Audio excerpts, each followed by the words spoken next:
আমরা তো chilli chicken সবসময় খেয়ে থাকি, কিন্তু গ্রিন চিলি কখনো কি খায়? এইভাবে একবার গ্রিন চিলি বাড়িতে বানাবে, খেতে অসাধারণ, টেস্টও অসাধারণ। তা দেখো, প্রথমে আমি ক্যাপসিকাম, কাঁচা লঙ্কা আর ধনেপাতা নিয়েছি। এইটার তিনটের একটা পেস্ট করে নেব। প্রথমে ক্যাপসিকাম আর কাঁচা লঙ্কার পেস্ট করে নিলাম, দিয়ে বাটিতে ঢেলে নেব। তারপর ধনেপাতাটার পেস্ট করব। তোমরা তিনটে একসঙ্গে পেস্ট করে নিতে পারো।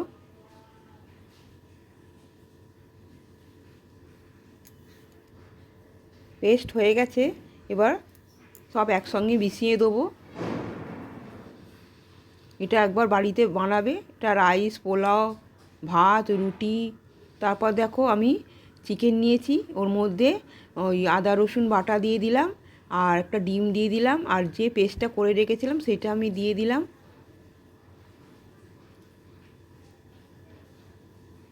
ময়দা দিয়ে দিলাম, কর্নফ্লাওয়ার দিয়ে দিলাম।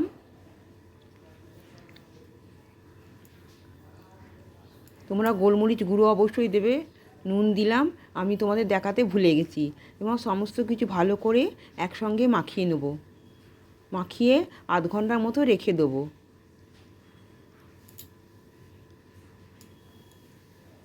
আধ ঘন্টা পর আমি ভেজে নেব। তা দেখো, আমি ভাজতেও দিয়ে দিয়েছি।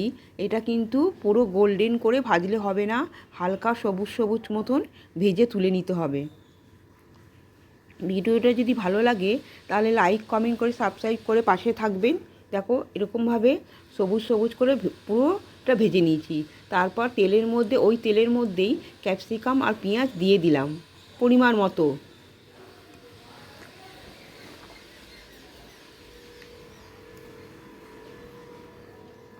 তারপর একটু ভাজা ভাজা হলে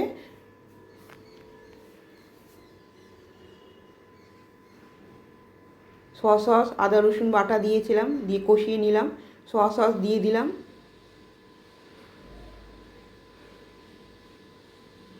তারপর আবার যে পেস্টটা বানিয়ে রেখেছিলাম সেই পেস্টটা আমি দিয়ে দিলাম।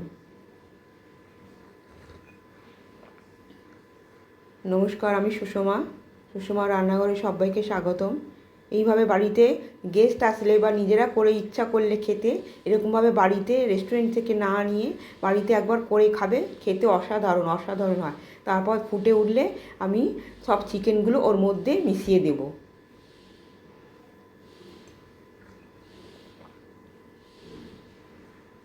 তারপর আর একটু আমি ফুটতে দেবো। তোমরা যে যেরকম চাইবে সেরকম গ্রেভি রাখবে। দেখো, ফুটে গেছে পরিমাণ মতো। তারপর আমি ওর মধ্যে একটু কর্নফ্লাওয়ার দিলে নামিয়ে নিলেই তৈরি হয়ে যাবে গ্রিন চিলি। খুব সহজ আর খেতেও অসাধারণ। আজ তবে এইটুকুনি, ভালো থাকবেন, সুস্থ থাকবেন। আবার একটা নতুন রান্না নিয়ে চলে আসবো। টাটা।